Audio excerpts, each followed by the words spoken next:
Hello दोस्तों, आपका एक बार फिर से स्वागत है हमारे यूट्यूब चैनल में। और आज हम लोग फिर से पढ़ेंगे संविधान का भाग 2। तो ऐसे ही इसको पढ़ने से पहले एक बात बोलूं कि कहते हैं कि वक्त की आंधी के साथ चल तो आपका बनता है सुनहरा कल।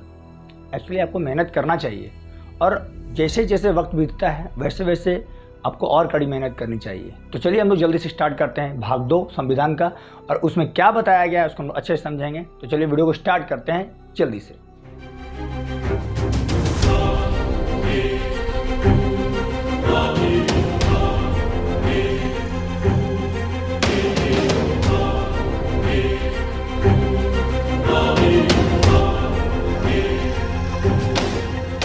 तो आइए हम लोग संविधान का भाग 2 देखेंगे। और भाग 2 में यानी कि भाग 2 में आपको बताया था कि 22 भाग है जो मूल संविधान के बारे में हम लोग पढ़ रहे हैं। वो 395 धारा यानी कि अनुच्छेद आर्टिकल जिसको बोल सकते हैं आप, और 22 भाग है जिसमें पहला भाग हम लोग पढ़ चुके हैं पहला वीडियो में, जिसमें आपको हमारे संघ राज्य के बारे में बताया गया था और आपको अच्छे समझ में आ गया होगा। आपने कमेंट भी थोड़ा बहुत किया है, लेकिन आप जरूर पूछें।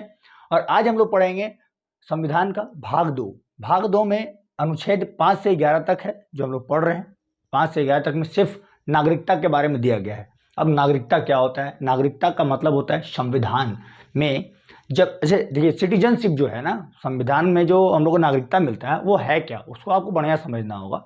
सबसे पहले कि अगर कोई देश, दुनिया का कोई भी देश होता है, वहाँ पे रहने वाले लोगों को क्या करता है, एक अधिकार प्रदान करता है कि हाँ यहाँ पे तुम रह रहे हो। तो अगर वो किसी देश में कोई रहता है तो उस देश के लोगों को क्या बोला जाता है? उस देश के लोगों को एक सर्टिफिकेट के तौर पे दिया जाता है कि तुम इस देश के नागरिक हो। सर्टिफिकेट जैसे कि हम लोग को 10th पास करने के बाद एक सर्टिफिकेट मिलता है कि आप 10th पास किए हुए, 12th, फिर ग्रेजुएशन, फिर इस तरह से हम लोग अपॉइंटमेंट लेटर वगैरह भी मिलता है। आपको पता होगा जब जॉब होता है तो उसी तरह से अगर आप किसी देश में रह रहे हैं तो आपको संविधान एक अधिकार देता है कि आप इस देश का नागरिक हैं, और उसके साथ साथ कई अधिकार, कानूनी अधिकार भी आपको प्रदान किया जाता है किसी भी देश में। तो भारत में भी सिटीजनशिप यानी कि नागरिकता कानून है जो हमारे संविधान भाग 2 में इसका व्याख्या किया गया है।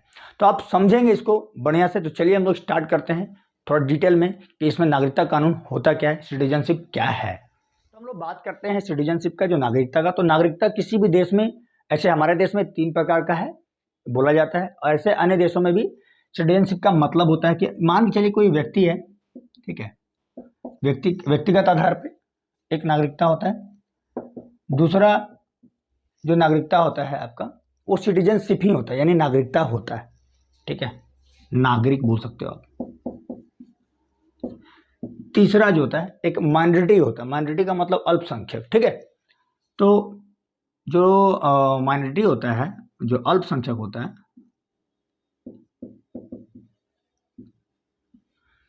इसका भी आधार 2 है। देखिए अल्पसंख्यक का मतलब होता है या तो धर्म के आधार पे होगा या तो भाषा के आधार पे होता है। धर्म के आधार पे अगर हम नागरिकता का बात करें तो धर्म के आधार पे आप देखिए जैसे कि मुस्लिम हमारे देश में माइनॉरिटी है, जैन जो होते हैं, जैनिज्म, पारसी, क्रिश्चियन हमारे देश में माइनॉरिटी के रूप में होते हैं। लेकिन कभी कभी ऐसा होता है कि कोई राज्य में भी कोई संख्या कम हो जाता है तो उस राज्य के लिए वो माइनर हो जाता है। तो भारत में तो बहुसंख्यकवाद में कौन है, बहुसंख्यक में कौन है?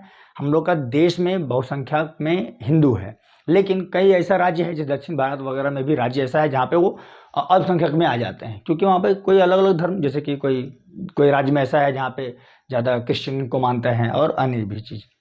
तो व्यक्तिगत मान के लिए कि कोई एक व्यक्ति है जो कि कहीं पे भी मूवमेंट कर रहा है, कहीं घूम रहा है, ठीक है, तो वो एक तरह का नागरिक ही है। लेकिन उसको नागरिकता प्रदान किस आधार पर किया गया है वो हम लोग अनुच्छेद में देखेंगे 5 से 11 तक में कि किस प्रकार का मान्यता दिया गया है। नागरिक की बात करें तो सिटीजनशिप, एक्चुअल में सिटीजनशिप व्यक्ति में कोई भी हो सकता है। व्यक्ति में मान के लिए ऐसा है कि हम भी हो सकते हैं, हमारे कैमरामैन भी हो सकते हैं, जो कि नीरज तो वो भी मतलब कि एक क्या हो सकते हैं, नागरिक हो सकते हैं। लेकिन कब नागरिकता, जब नागरिकता उसको कब मिलता है? 18 साल के बाद एक वोटर कार्ड बनता है, ठीक है।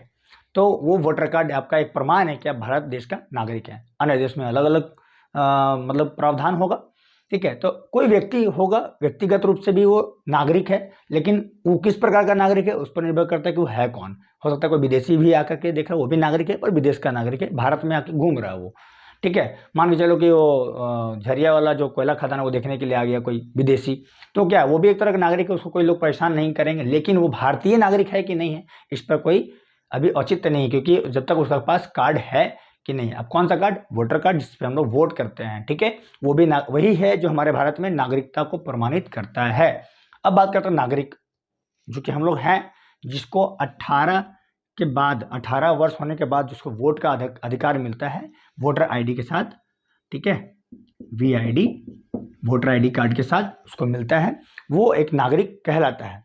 दूसरी बात, अल्पसंख्यक नागरिक वो भी है, बस अल्पसंख्यक है, उसका अलग प्रावधान भी हमारे संविधान में किया गया है, उसको भी अच्छे से बताया गया है। तो आपको परेशान होने की जरूरत नहीं, आपको छोटा छोटा बात को आपको समझते हुए आगे बढ़ते जाना है। और एक भी क्वेश्चन जब भी एग्जाम में क्वेश्चन आता है ना, तो आपको इसी को समझ करके ही आपको आंसर देना होता है। अब रट के तो नहीं जाएंगे कि option C, option B, option D, ऐसा रट के तो नहीं जाएंगे, इसका ये होगा, उसका वो, ऑप्शन भी बदल सकता है ना। तो चलिए हम लोग चलते हैं कि नागरिकता यानी सिटीजनशिप के ये तीनों आधार किस तरह से चलता है हमारे देश में, ठीक है। तो चलिए हम लोग आगे बढ़ते हैं शुरुआत। तो आइए हम लोग अब संविधान को अच्छे से समझेंगे। संविधान का भाग 2 को समझ रहे हैं कि नागरिकता यानी कि जो भारत देश में नागरिक बनने का, अगर आप किसी देश का नागरिक हैं, किस देश, हम लोग तो भारत का नागरिक हैं, और भी कोई व्यक्ति होंगे जो कि अन्य देशों का भी नागरिक हो सकते हैं। अमेरिका में रहने वाले लोग अमेरिका के नागरिक हैं, ब्रिटेन में रहने वाले लोग ब्रिटेन के नागरिक हैं, और अन्य देश में जो भी लोग रह रहे हैं वहाँ के नागरिक हैं। वहाँ का अपना अपना प्रावधान होगा। हमारे भारतीय संविधान में अनुच्छेद जब 5 से 11 तक जो बनाया गया, वो खास करके नागरिकता को ध्यान में रख करके बनाया गया। अभी मैंने आपको बताया कि सिटीजनशिप क्या होता है, यानी कि नागरिकता क्या होता है, कि अगर आप किसी देश का नागरिक हैं, यानी अगर आप भारत के नागरिक हैं, तो भारत में आपको भारतीय संविधान के द्वारा काफ़ी अधिकार आपको प्रदान किया गया, काफ़ी अधिकार दिया गया है। जैसे कि अगर आप भारत के नागरिक हैं, तो आप भारत के कोई भी पद पे विराजमान हो सकते हैं, शर्त ये कि आप उसके लायक होंगे, यानी कि आप उसके काबिल होंगे, यानी कि आप उसके उस पद के लिए जो भी चीज़ मांगा जाएगा, यानी कि जो भी एलिजिबिलिटी होगा, जो भी अपना उसको बोल सकते हैं ना कि आप उस लायक होंगे एग्ज़ाम दे करके। जैसे कि मान चलिए कि आप सुप्रीम कोर्ट का जज बन रहे हैं, या फिर चुनाव आयोग का अध्यक्ष बन रहे हैं, या फिर आप राष्ट्रपति हैं, प्रधानमंत्री हैं, तो एक एलिजिबिलिटी होता है ना, मतलब कि उस योग्य होते हैं, तो योग्यता आपको साबित करना होगा तब। लेकिन भारतीय नागरिक होने के बाद ये सब आपको मिलता है। कोई ऐसा नहीं कि वो विदेशी आया और आकर के हमारे देश में प्रधानमंत्री, राष्ट्रपति, गृह मंत्री या फिर कोई बड़ा पद पे सुप्रीम कोर्ट का जज ऐसा बन जाए, ऐसा संभव नहीं है। इसीलिए हम लोग के देश में जब संविधान बन रहा था, तो उस समय इस बात को लागू किया गया ध्यान से, बारीकी से। क्यों? क्योंकि हमारा भारत जब आज़ाद हो रहा था, तो उस समय बहुत ही खतरनाक माहौल बन गया था। क्या? क्योंकि आपको पता है कि हमारा देश जब अलग हो रहा था, तो अलग होते समय भारत का विभाजन हुआ, एक पाकिस्तान, एक हिंदुस्तान बन गया। उस समय काफ़ी नागरिकता को लेकर काफ़ी ज़्यादा विवाद रहा, और आपको पता होगा कि कई लोग भारत छोड़ के चले गए पाकिस्तान में कि नहीं हम भाई, कहीं पहले ही लग रहा था कि भारत का विभाजन हो जाएगा, तो जिसको जहाँ रहने का मन था वो अपना अपना जगह पे चला गया। लेकिन विभाजन के समय भी ऐसा विवाद हुआ कि काफ़ी अराजकता फैला, काफ़ी लोग मारे गए। आपको पता भी होगा, कई न्यूज़ चैनलों में या कई जगह इतिहासों में भी लिखा हुआ है। इतिहास मतलब बहुत पुराना इतिहास नहीं, बस 1947 के आसपास के इतिहास।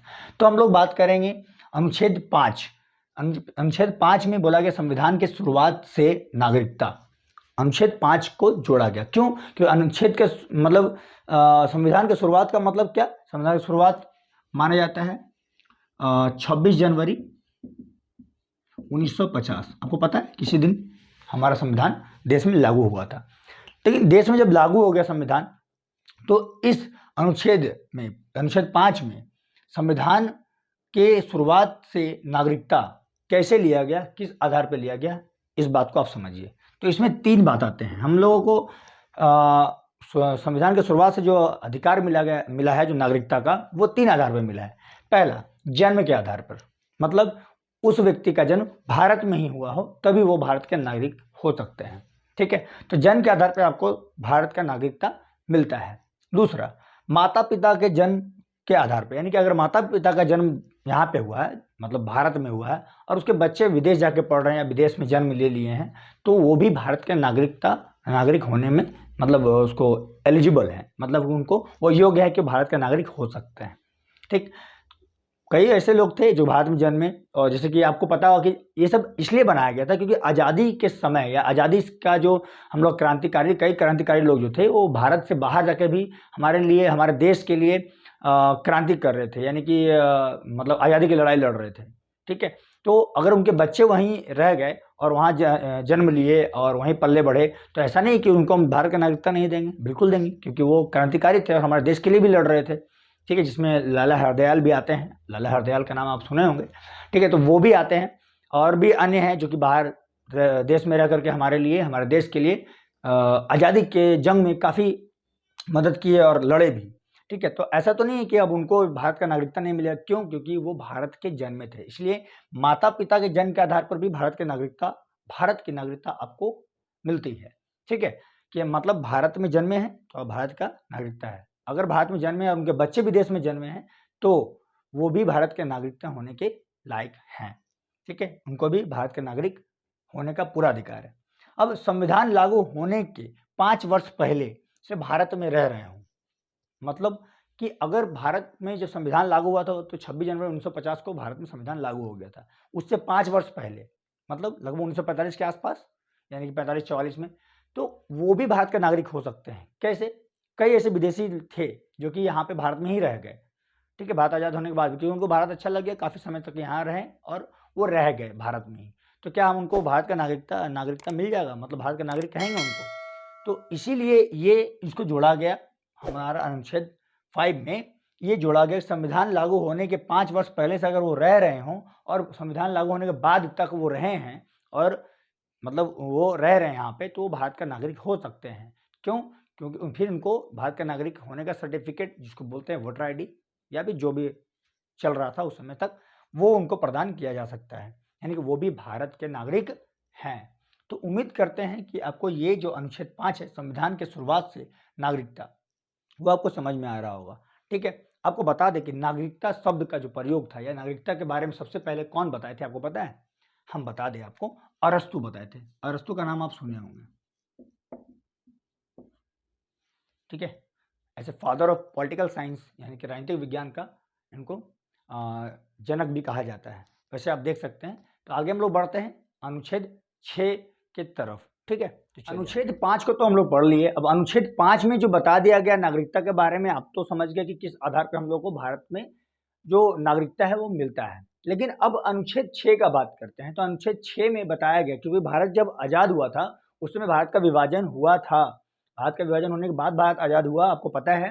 और उस समय बहुत सारे मतलब लोग भारत से पाकिस्तान, पाकिस्तान से भारत, मतलब आदान प्रदान होते रहा बीच में। तो कई झगड़ा हुआ, कई जगह मार काट, बहुत कुछ हुआ। तो उसको आप समझिए कि कुछ लोग जब पाकिस्तान से भारत आए, ठीक है, तो उसको नागरिकता देंगे कि नहीं देंगे, इसके आधार पर अनुच्छेद 6 को बनाया गया। अब क्योंकि उस समय एकदम आनन फानन में बहुत ज़्यादा विवाद हो गया था, बहुत ज़्यादा टेंशन हो रहा था, तो इसीलिए इसको जोड़ा गया। लेकिन अब इसको ज़्यादा मान्यता नहीं दिया जाता, लेकिन अनुच्छेद को वैल्यू दिया गया है, क्योंकि अभी भी हमारे संविधान में जुड़ा हुआ है। कौन? अनुच्छेद 6 7 भी है, उसके बारे में बात करेंगे। लेकिन अनुच्छेद 6 में बोला गया पाकिस्तान से आए लोगों को नागरिकता। ठीक है, तो पाकिस्तान से आए लोगों को नागरिकता कैसे मिलेगा, उस बात को आप समझिए पहले। ठीक है, ध्यान से समझिएगा। उस समय क्योंकि लोग चले गए थे, ठीक, तो जो पाकिस्तान से भारत आए, तो उस समय मतलब जल्दी जल्दी में कोई चला गया, कोई नहीं रह पाया, किसी को बहुत दिक्कत हुआ तो वो वापस चला आया। तो भारत आज़ाद होने के बाद 15 अगस्त 1947 के बाद 1 साल बाद, लगभग 1 साल बाद, पूरा नहीं बोल सकते हैं, तो लगभग 1 साल बाद एक परमिट, यानी कि भारत सरकार एक परमिट जारी किया गया। परमिट मतलब परमिशन देना। ठीक है, वो जारी किया गया। परमिट 19 जुलाई 1948 को ये स्टार्ट किया गया। इस परमिट का मतलब क्या था, ध्यान से समझिए। इसमें 2 तरह का 6A और 6B, इसमें भी 2 जोड़ दिया गया। 6A में है कि 19 जुलाई 1948 से पहले, अगर 19 जुलाई 1948 से पहले कोई व्यक्ति आया, मतलब आ गया, आज़ादी मान के चलिए, ध्यान समझिएगा कि 15 अगस्त 1947 को भारत आज़ाद हो गया। ठीक है, कुछ लोग गए, विवाद हुआ, फिर वो वापस चला आए। कब? 19 जुलाई 1948 से पहले भाग है, मतलब वापस आ गए भारत में।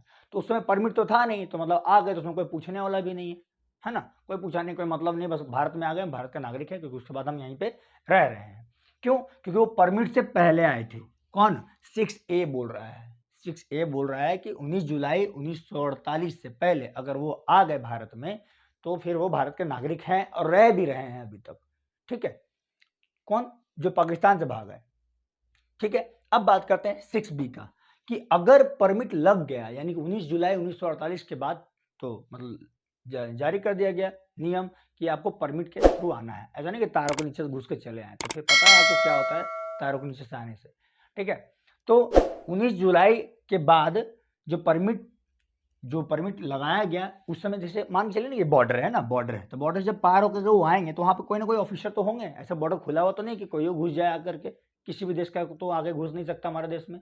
क्यों? क्योंकि हम लोग का देश में एक प्रावधान है, सुरक्षा के लिए बॉर्डर बनाया गया है और बांटा भी गया है कि ये आपका, ये हमारा। जैसे घर में पार्टीशन हो जाता है ना दो भाइयों के बीच, कभी कभी ऐसा होना तो नहीं चाहिए बट हो जाता है। तो जब बॉर्डर बन गया तो यहाँ पे एक कोई ना कोई ऑफिसर तो होंगे। जब भारत पाकिस्तान से जब भारत आएगा वो, तो उस ऑफिसर के पास आपको लिखवा करके आना होता है कि हम भारत में जा रहे हैं, तारों के नीचे से नहीं आ सकते हैं, क्योंकि वो इलीगल है यानी कि गैर कानूनी है। ठीक है, तो उस समय 19 जुलाई के बाद, 19 जुलाई 1948 के बाद, ठीक है, 19 जुलाई 1948, ऐसा नहीं सोचिए कि यहाँ लिखे नहीं है, 1948 अब लिख दिए। ठीक है, 19 जुलाई 1948 के बाद परमिट के थ्रू अगर आते हैं तो परमिट के थ्रू भारत में तो आ जाएंगे, लेकिन उनको नागरिकता तुरंत नहीं मिलती है। तुरंत नहीं मिलने का मतलब आया नागरिक बन गया, फिर तुरंत चुनाव लड़ लिए, तुरंत वोट दे दिए, सब कुछ कर दिया, ऐसा नहीं। 6 महीना तक आपको वेट करना पड़ता है। अगर आप एक अच्छे व्यक्ति हैं, आप भारत के नागरिक होने लायक हैं, तो आपको भारत का नागरिक बिल्कुल बना के रखा जाएगा। और आप, बोलते हैं ना वसुधैव कुटुंबकम, हमारे देश का मतलब बोलते हैं ना कि भारत एक ऐसा धरती है जहाँ बोलता है अतिथि देवो भव, है ना। तो वो तो अतिथि नहीं अपने ही होंगे, जो कि भारत अपने, बोलता है ना कि जो एक कहावत सुने होंगे आप कि जो सुबह का भूला हुआ शाम को जब वापस घर आ जाता है तो क्या होता है, उसको भूला हुआ नहीं कहते हैं। तो कुछ ऐसा ही था सीन इन लोग के साथ। तो ये जब वापस आ गए तो उस समय उनको परमिट के साथ आना पड़ता था, परमिशन लेकर के। वहाँ के जो ऑफिसर्स थे वो परमिशन उनको देते थे कि आप जा सकते हैं, क्योंकि वो उस समय आए, लेकिन सामने से, छुप के नहीं। ठीक है, तो 6 महीने बाद वो अगर सारा एलिजिबिलिटी, अगर वो योग्य होंगे तो उनको भारत का नागरिक बना दिया जाएगा और उनको सारा अधिकार मिलेगा जो भारत के नागरिक को मिलता है। ठीक है, तो ये था अनुच्छेद 6। ठीक है, अब अनुच्छेद 7 का बात करेंगे। अनुच्छेद आपको 6 समझ में आ गया, आर्टिकल 6 समझ में आ गया तो आप कमेंट में जरूर बताइएगा, और आर्टिकल 5 भी समझ में आया तो भी कमेंट में बताइएगा। अभी हम लोग अनुच्छेद 7 देखने जा रहे हैं। ठीक है, तो उम्मीद है कि यह दोनों आपको समझ में आ गया होगा कि 19 जुलाई से पहले, 19 जुलाई 1948 से पहले जो आए हैं और 19 जुलाई 1948 के बाद जो आए तो परमिट के थ्रू आएंगे, 6 महीने बाद उनको नागरिकता मिल जाएगी। तो चलिए हम लोग नेक्स्ट है। अब हम लोग अनुच्छेद 6 को तो पढ़ लिए, अब अनुच्छेद 7 को पढ़ेंगे। अनुच्छेद 7 में क्या था आप समझिए ध्यान से। भारत से पाकिस्तान गए लोगों को नागरिकता प्रदान करने का जो प्रावधान है हमारे देश में है ना, समझ रहे बात को। भारत से पाकिस्तान गए लोगों को नागरिकता कैसे मिल रहा है। अब ऐसा मत सोच लीजिएगा कि ये जो लिखा हुआ है वो अनुच्छेद 7 में कि भारत से गया हुआ पाकिस्तान जो चला गया वहां पे भारत का नागरिकता उसको मिल जाएगा, ऐसा कुछ नहीं है। ध्यान से समझिए, थोड़ा सा कंफ्यूजन हो सकता है आपको, लेकिन हमेशा के लिए नहीं होगा, इसलिए क्लियर समझिए। भारत से पाकिस्तान गए लोगों को नागरिकता, तो भारत से जो पाकिस्तान चला गया था, ठीक है, अब वो चाहता है कि हम भारत आए, तो उसको भी नागरिकता भारत देता है। कैसे देता है आप समझिए। भारत से पाकिस्तान गए लोगों को नागरिकता भारत देता है। कब? एक शर्त है, 1 मार्च 1947 के बाद। अगर ऐसा नहीं कि उससे पहले भी चला गया या और भी कुछ भी था जो विवाद था, 1 मार्च 1947 के बाद अगर पाकिस्तान गया हो लेकिन वह वापस आना चाहते हैं, ठीक है, तो उसको 6 महीने का रजिस्ट्रेशन कराकर आकर के 6 महीने का रजिस्ट्रेशन कराना होगा, 6 महीने तक वेट करना होगा। 6 महीने के बाद उनको नागरिकता उपलब्ध करा दिया जाएगा, नागरिकता मिल जाएगा, यानी कि नागरिक होने का सारा अधिकार उसको मिल जाएगा। लेकिन ध्यान से समझिए इस शर्त को कि 1 मार्च 1947 के बाद ही क्यों रखा गया। तो समझिए क्योंकि हमारा जो देश था वो 15 अगस्त 1947 को आज़ाद हो गया।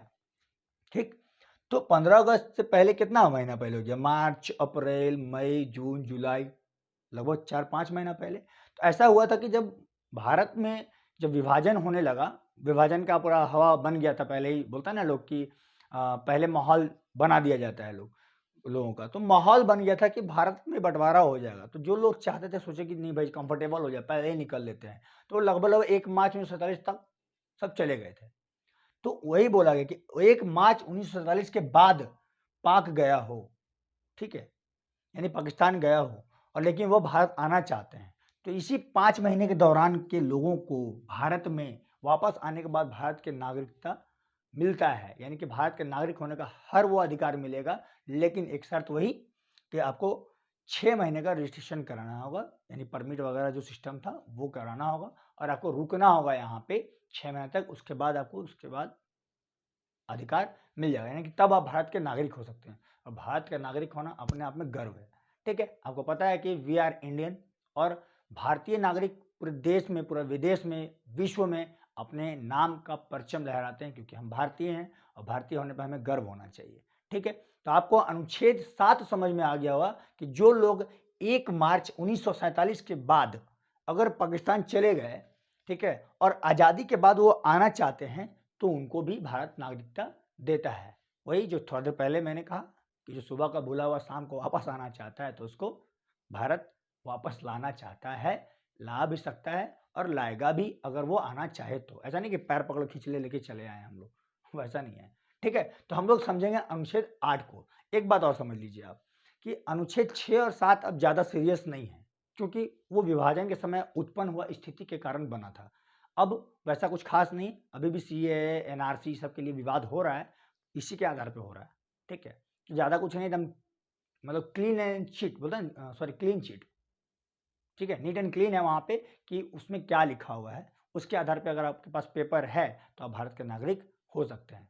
अब पेपर अच्छा होना चाहिए और सच्चा होना चाहिए, झूठा पेपर नहीं कि तारों के नीचे सरा के इधर पेपर बना लिए, ठीक है। तो चलिए हम लोग अनुच्छेद 8 देखते हैं और आपको समझ में आना चाहिए क्योंकि एग्जाम में अनुच्छेद 8 से भी पूछेगा, ठीक है। चलिए अब अनुच्छेद 8 को देखेंगे हम लोग। अनुच्छेद 8 में क्या है, अनुच्छेद 6, 5, 6, 7 तो आप पढ़ लिए, आपको अच्छे समझ में आ गया होगा कि क्या जब भारत का विभाजन हो रहा था तो भारत के विभाजन के समय क्या हुआ, उसमें क्या बदलाव हुए, नागरिकता कानून कैसे बनाया गया, नागरिक कैसे बनाया जाता है या नागरिक को कैसे उसको अधिकार उसका मिलता है, ठीक है।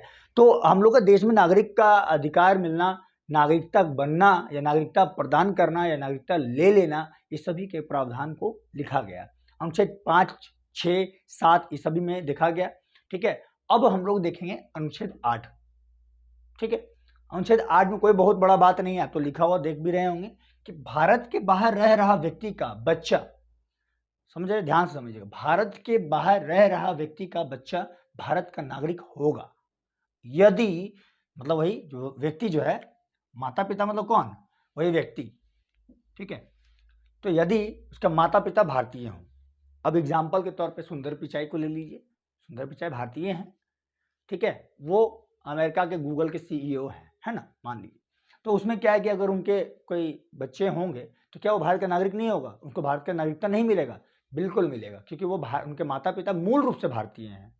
अगर वो भारत में जन्म लिए हैं तो मूल रूप से भारतीय हैं और उनको भी, उनके बच्चे को भी भारतीयता का नागरिकता मिलेगा, यानी वह एक भारतीय वो भी होंगे, ठीक है। यानी कि और भी कई लोग, कई मतलब आपको पता होगा कि हमारे देश से कई लोग विदेश जाकर के अपना काम को कर रहे हैं, कई लोग इंजीनियर है, कोई डॉक्टर है, नासा में भी कई हमारे साइंटिस्ट भी हैं जो नासा के अंदर काम कर रहे हैं।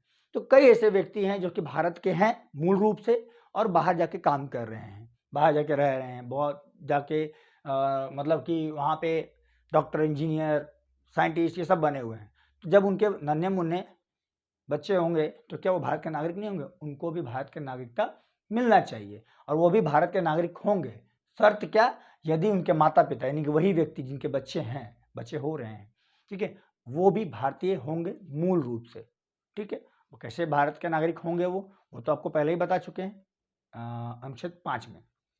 6, 7 भी समझ गए और ये था 8, कोई बहुत बड़ा नहीं था, छोटा था, लेकिन आपको क्लियर करना था, इसलिए अनुच्छेद 8 में भारत के बाहर रह रहे व्यक्ति का बच्चा भी भारत का नागरिक होगा यदि वो व्यक्ति जो है, या व्यक्ति यानी माता पिता जो है ना, यहाँ जो माता पिता मेंशन किए हैं वो उसी व्यक्ति को बोल रहे हैं। अगर वो व्यक्ति मूल रूप से भारतीय है तो उसका बच्चा भी भारतीय होगा, ठीक है। तो चलिए हम लोग चलते हैं अब आगे, अनुच्छेद 9, 10, 11 फिर समाप्त।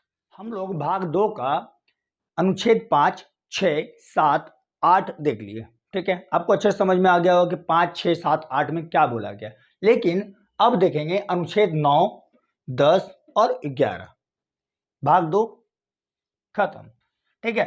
तो अनुच्छेद 9 में क्या बोला गया है, एकदम सामान्य बात लिखा हुआ है, समझने के लिए लिखा हुआ है, आप आराम से समझ सकते हैं कि विदेशी नागरिकता लेने पर भारत की नागरिकता समाप्त कर दी जाएगी। कुछ लोग बहुत तेज होते हैं, यहाँ से निकले और जाके बाहर विवाह कर लिए, शादी वादी कर करके क्लियर सेटल, सोचते हैं वहां पे जाके नागरिकता ले लेंगे। भैया आप वहां की नागरिकता लीजिएगा, यहाँ की नागरिकता समाप्त कर देंगे। इसीलिए हमारे देश में प्रावधान है। अब ऐसा भी तो हो सकता है कई लोग मतलब दोनों जगह मजा लेना चाहता हो तो दोनों जगह मजा नहीं मिलेगा ना, फिर सजा भी मिलना चाहिए। तो भारत में हमारे नागरिकता जो कानून है उसके अंदर ये बात बताया गया कि अगर कोई व्यक्ति जो भारत का मूल रूप से नागरिक है और वो किसी विदेश में जाकर के रहते रहते या रह रहा है, रहते रहते वहां का नागरिकता ले स्वेच्छा से अपना नागरिकता वहां का हासिल कर लेता है, तो इस रूप में भारत का नागरिकता उसके लिए रद्द कर दिया जाएगा, यानी कि समाप्त कर दिया जाएगा। वो भारत का नागरिक नहीं रहेगा, मूल रूप से नागरिक का जितना भी अधिकार है उसको नहीं मिलेगा, कोई चीज प्राप्त उसको नहीं होगा। विदेशी नागरिकता लेने पर भारत की नागरिकता समाप्त कर दी जाएगी तथास्तु। अगला बात करें हम लोग अनुच्छेद 10 यानी कि आर्टिकल 10 का बात करें तो इसमें भी कुछ खास बात बड़ा नहीं दिया गया। इसमें बोला गया कि नागरिकता का बना रहना जब तक बना रहेगा, है ना, नागरिकता का बना रहना है कब तक, जब तक कोई अन्यथा कार्य ना करे। ठीक है, यानी कि ध्यान समझिए, अनुच्छेद 10 में कहा गया कि नागरिकता का बना रहना कब तक, जब तक कोई अन्यथा कार्य ना करे। तो भाई अब अन्यथा तो आपको समझ में नहीं आ रहा होगा। अन्यथा का मतलब अगर आप कोई देश विरोधी काम ना कर रहे हो, यानी कि आप देशद्रोही ना हो, यानी कि आप देश के विरोध में खड़ा नहीं है, तब तक आप क्या है, नागरिकता आपका बना रहेगा। ऐसा नहीं कि किसी को पकड़े नागरिकता उसको समाप्त कर दे, खत्म कर दे, तब तो ऐसे पूरा देश में जिसको चाहेगा उसको मोहर मार चलते हो यहाँ का नागरिक नहीं है, चल हट यहाँ से, वैसा नहीं कर सकते। क्योंकि नागरिकता खत्म करने के लिए अन्यथा कार्य वही देश विरोधी यानी कि देशद्रोह का काम अगर वो करता है तो सच में वो नागरिक होने का लायक नहीं है, भारत का नागरिक नहीं हो सकता। क्योंकि जो अपना देश से भी प्यार नहीं करता है, जो अपने देश के खिलाफ जा रहा है, वो भारत का नागरिक कैसे हो सकता है। ठीक है, हाँ किसी व्यक्ति का विरोध कर सकता है, वो उसका अधिकार है, भारत का संविधान में भी अधिकार दिया गया कि उस किसी भी व्यक्ति का वो विरोध कर सकता है अगर वह व्यक्ति गलत है तो, अगर नहीं है तो भी अपना विचार के मत पे या विचार के आधार पे उसका विरोध कर सकता है। लेकिन देश का विरोध करना देशद्रोह कहलाएगा और ये संसद को अधिकार है इस बात का। ठीक है, तो वो भारत का नागरिकता या नागरिक कहलाने का लायक नहीं है, इसलिए उसको भारत का नागरिक नहीं मिलेगा। कब, तो नागरिकता उसका समाप्त हो जाएगा, खत्म हो जाएगा। इसलिए नागरिकता का बना रहना है कब तक, जब तक वो देशद्रोह वाला कोई काम ना करे, देश विरोधी कोई काम ना करे। छोटा सा एग्जाम्पल ले लीजिए, अगर झगड़ा हो रहा है चीन और भारत, अगर झगड़ा हो रहा है भारत और पाकिस्तान, तो अब क्या पाकिस्तान की तरफ से बोलिएगा, नहीं ना। अगर पाकिस्तान की तरफ से बोलिए तो अब क्या भारत देश के हैं, नहीं हो सकते हैं, क्योंकि भारत के जो विरोधी होंगे ऑब्वियसली वो यहाँ का तो होंगे नहीं, नागरिक होंगे नहीं वो। ठीक है, इसी आधार पे भारत का नागरिकता उसका खत्म किया जा सकता है, समाप्त किया जा सकता है। अन्यथा वो भारत का नागरिक ही है अगर वह कोई भी देशद्रोह काम नहीं करे। कहने का मतलब अगर वो छटर पटर नहीं कर रहा जाता, इधर उधर नहीं हो रहा तब। ठीक है, तो नागरिकता का बना रहना कब तक, जब तक कोई अन्यथा कार्य ना करे, यानी देशद्रोही वाला काम ना करे, आदमी की तरह रहे, देश का साथ दे, देश का विकास में साथ दे और देश का टैक्स ना चोरी करे, समझ रहे हैं ना, वो सभी भी नहीं होना चाहिए। तो भारत का नागरिकता आपको कभी छिनाएगा नहीं, बना रहेगा। ठीक है, मतलब कोई आतंकवादी को छुपा कर मत रख लीजिएगा ना, तो उसमें भी देशद्रोह का ही काम हो गया। कोई आतंकवादी का साथ मत दे दीजिएगा।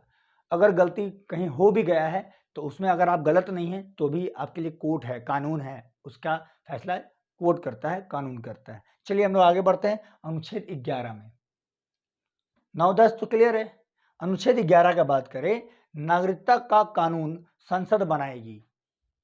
मतलब संविधान में लिख दिया गया, क्योंकि जल्दी जल्दी संविधान बना तो उस समय कुछ भी हो सकता था, कुछ भी चीज़ बदलाव नहीं कर पाया, अचानक सिचुएशन को देखते हुए कुछ भी चीज़ जोड़ दिया गया, कुछ भी चीज़ हटा भी दिया गया, कुछ भी चीज़ मतलब बेकार चीज़ नहीं, जो उस समय सिचुएशन के अनुसार था उस समय काम किया गया। लेकिन अनुच्छेद 11 को नागरिकता का कानून संसद बनाएगी, ये अनुच्छेद 11 में जोड़ दिया गया कि अगर कोई नागरिकता का कानून बना, जैसे CAA, NRC, ये सभी पे विवाद जो अभी हो रहा है वो नागरिकता को लेकर के ही हो रहा है। ठीक है, कई लोग तो इस बात के लिए भी अड़ गए कि नहीं हमको तो भगा दिया जा रहा है, बट ऐसा नहीं, भगाया नहीं जा रहा है किसी को। अगर आप फुलफिल करते हैं सभी चीज़ों को तो आप क्यों भागेंगे, क्यों जाएंगे यहाँ से। आप भारत के नागरिक थे, हैं और रहेंगे। लेकिन CAA, NRC जो भी है उसको सही तरीके से सरकार के द्वारा नागरिकों के बीच यानी भारत की जनता के बीच अच्छे से रखना चाहिए, ताकि लोगों को समझ में आए, ना ही गलत फहमी या अफवाह ना फैले इस बात को लेके, किसी भी बात को लेके। ये सरकार की जिम्मेदारी होती है कि उन सब बातों को बारीकी से लोगों के बीच में लेकर के जाए। ठीक है, कहीं आपको पता हो कुछ फैसले पर विवाद हो जाता है, और अभी आप रिसेंटली आप देखे होंगे कि कुछ फैसले पर विवाद होता है और बहुत सारा भारत का संपत्ति का नुकसान कर दिया जाता है, जो कि सही नहीं है। तो अनुच्छेद 11 में बताया गया कि नागरिकता का कानून जो है वो संसद बनाएगी, और वो भी संसद का कौन? तो गृह मंत्रालय, यानी गृह मंत्रालय के हाथ में ये दिया गया है, संसद के गृह मंत्रालय को, कि आप कोई भी कानून को बना सकते हैं, नागरिकता संबंधित कानून को आप ला सकते हैं, बना सकते हैं, और उसके ऊपर बिल भी पास करवा सकते हैं, अगर बिल पास होता है संसद में तो। लेकिन ये हाथ किसके हाथ में दिया गया है? भारत के गृह मंत्रालय को ये दिया गया है, और संसद में गृह मंत्रालय होता है, आपको पता है। अभी कौन है गृह मंत्री? आपको पता है, अमित शाह। फिलहाल अभी है, बदलते रहेगा, चेंज होते रहेगा, हो सकता है। तो आप समझ सकते हैं कि 9, 10, 11 आपको अच्छे समझ में आ गया होगा, क्योंकि भारत का कानून और भारत का नागरिक व्यवस्था जो बनाया गया हमारे भारतीय संविधान के अनुसार, वो काफ़ी अच्छा और बेहतर बनाया गया है। ठीक है, अगर नियम के अनुसार, कानून के अनुसार चले तो हमारा देश विकास की ओर अग्रसर होगा, परंतु कई बीच में भ्रष्टाचार और कई अन्य चीज़ें भी आ जाती हैं, जिसकी वजह से हमारे देश के प्रगति का जो रास्ता होता है वो रुक जाता है, बाधित हो जाता है, और उसके जिम्मेदार हम सभी हो सकते हैं, क्योंकि हम लोग भी काम करवाना चाहते हैं शॉर्टकट में। ठीक है, तो भ्रष्टाचार ना करें। ठीक है, चलिए, तो एक छोटा सा सलाह था, अगर लेना है तो लीजिए, नहीं तो वो भी ठीक ही है। तो आपको समझ में आ गया होगा कानून, यानी कि जो हम लोग पढ़े भाग 1 पहले वीडियो में, देख लीजिएगा, लिंक डिस्क्रिप्शन में दे देंगे, और अभी आपको दिख भी रहा होगा। ठीक है, तो भाग 1 पढ़े। अब भाग 2 जो पढ़े वो 5 से 11 तक अनुच्छेद था, और आपको नागरिकता का महत्व समझ में आया, नागरिकता कैसे मिल सकता है भारत में रहने वाले लोगों को। ठीक है, या किस आधार पर भारत में नागरिकता मिलता है, इस सभी को मैंने आपको अच्छे से समझाया। अगर आपको समझ में आ गया तो आप कमेंट बॉक्स में बता दीजिए, अगर नहीं समझ में आया तो वो भी कमेंट बॉक्स में बता दीजिए, क्योंकि थोड़ा और मेहनत करेंगे, और अगला भाग जो लेकर के आएंगे थोड़ा एग्रेसिव लेकर के आएंगे। ठीक है, तो डरिएगा नहीं, डटे रहिएगा और देखते रहिएगा, तैयारी करते रहिए, क्योंकि नौकरी जल्दी लेना है। ठीक है, तब तक के लिए जय हिंद, जय भारत।